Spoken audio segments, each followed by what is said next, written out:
So I discovered Hillary's book through Virgil Williams' script. So the script came to me in 2015 from a producer named Cassian Elwes. And so I read the script, thought there was a lot of there, and that prompted me to go back to the book to find out what else was there. And the thing I responded to was the inner monologues, the things that people say to themselves being more interesting than the things they say to others, and also the multiple points of view and the multiple perspectives. So kind of my charge in taking it on was making a story about two families, so this dark symbiotic relationship with the Jacksons and McAllans equally balanced, and showing how they're like a dark mirror of each other in a way.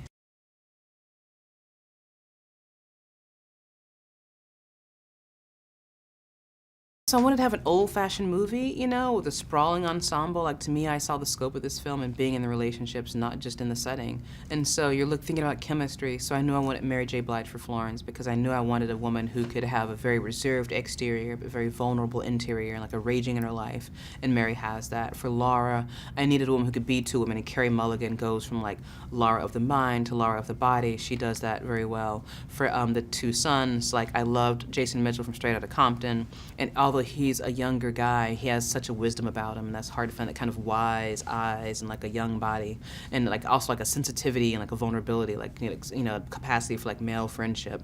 And for Garrett Hedlund, I liked him for Jamie, because I imagine Jamie's character is going from dreamer to ghost. So I needed like someone who could feel disconnected and bring a haunted quality to his work.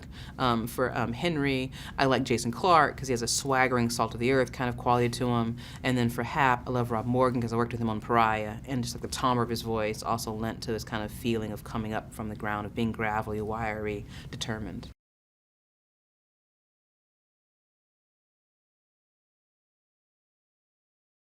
I don't believe in beating the line stiff. I want the lines to stay fresh. So for my process is to do like relationship workshops. So I work very one-on-one. So for with Mary and Carey, I brought them in just in my office, and the core of that relationship for me was about power. So I had them repeat back to each other, you have the power, no, you have the power, so that kind of thing. With like the sons and the father, Jonathan Banks, Jason Clarke, and Garrett Hedlund, just had like a father-son mosh pit in my office where they could tell their father what they're proud of him for, and he could tell them what he's proud of them for.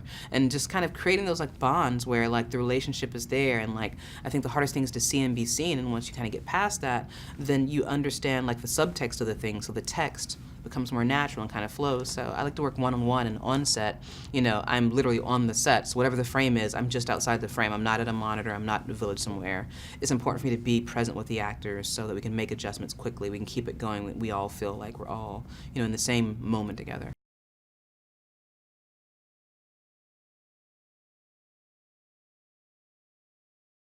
Well, I think it's just about like artists that are specific to a project. So Rachel had seen her work in Fruitvale Station, and so I knew she could do kind of like like a shakier vibe or like a breathing, camera feeling vibe. With Mako, I worked with on Pariah. I knew that she has a great sense of rhythm and themes, and she always finds the scenes that shouldn't go together but do, and is able to rearrange things like thematically and like rewrite the film almost in the edit. For Tamara Kali as a composer, I knew that she has a deep musical vocabulary, and so even though she's known for punk, she has like this classical training and could bring like the punk and bring this edge and make the soundscape come alive and let it feel like the ancestors, let it feel reverberant. For Angie Wells, I'd known her on Bessie press tour, and so I know she could bring a very naturalistic look to the makeup. And then for Pud Kuzak, I just was like, who's the best sound person in Louisiana? And it was her, and it was true because we beat up her mics with wind and fans and rain, and the sound was so clean. We were able to record all the ADR on set so the actors could stay in character. So I think the women just were uniquely suited to this piece because of who they are and like the work I'd seen them do before.